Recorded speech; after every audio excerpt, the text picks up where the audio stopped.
What up, world? We back again. This is my story, the legendary Kokane. I was born in South Bronx, New York, and I am the son of Jerry B. Long Sr., who was a writer, arranger, and composer of Motown. We worked on such songs as Just My Imagination, Still Waters Run Deep, Smiling Faces.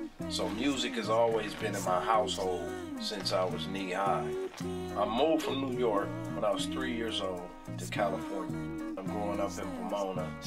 You know, you had your hardships, your social ills of suppressed environments, and I had to grow up through all that, living with my grandmother, because most of my family, you know, was going through their hardships.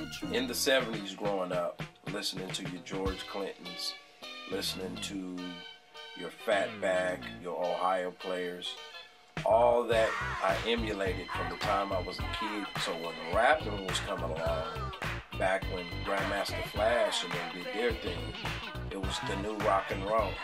So I gravitated from practicing singing the old school cat records to incorporating the b-boy. I would always do talent shows and kept my craft up. I can remember me singing like George Clinton in '85. And when Above the Law got signed, my cousin is Code 187 from a group Above the Law, his name is Hutch. He said, man, I want you to come along with me. I did a 3-song demo for Eazy-E. And when Eazy heard the stuff, he scratched his head like this. And he said, you know what, I got my George Clinton. Kokane is every bit what his name says. He's dope. You hear it, it's raw, it's gonna work. We did a 3-artist venture. It was Poor Broken Lonely, Above the Law, and it was Kokane. Signed to Epic Records. And we put out my project, which was called Who Am I, because at that time, they were scared of the name. My first single on there was called Nickel Slick Nigga, which from 1990 it came out going into 1991. Also was a movie coming along called Deep Cover. Dr. Dre did the remix to that. Also, the NWA project had came out, which I guess appeared on that, Niggas for Life. During that time, Above the Law and Kokane was working tightly together, and Above the Law had discovered Snoop Dogg back then. And we had to go back in and work on my album, and Snoop Dogg couldn't wait around, so he went over there to the company that Dr. Dre started, which was Death Row along with Suge. We stuck with Eazy-E. Dr. Dre had started Death Row, Ruthless against Death Row. So we was working on Above the Law record, came out with Black Mafia Life. I had a heavy hand in that. And we was also working on my album called Funk Upon a Rhyme. Now this was like in 93, 94. And then I had an opportunity to get on an Eazy-E record, which was called Any Last Words. Eazy to me, he was the root, you know, from all the branches that grow, from the Ice Cubes to myself to Snoop to Dre. When he passed, oh man, it just left everybody separated. And would go to the studios and just, I was hungry. I would be singing a song, somebody like a Too Short, somebody with like E40 would say, man, I'm putting you on. And that kind of started a groove for me, my own niche to do hooks. You know, doing these hooks allowed me to have a safe haven for getting on a lot of records. You know, Snoop sent a message to Half Dead, and he said, I'm starting my new label called Doghouse. Me and Snoop decided to squash the funk because at one time it was Ruthless against Death Row. And we was friends before all that old political stuff happened. In 1999, Snoop said, I got this group called the Eastsiders. So the first song we did was at the Music Grinder, and that song was called Lay You Down. That opened up a whole can of worms. Dr. Dre had called me up to the studio because he had this record called LA. Bang it! Genius, nigga. And that did pretty good, so Snoop was like, I want to sign you. Doghouse taking over the world. He did The Last Meal. I think I really was supposed to get on like 3 songs. He ended up using 8 songs.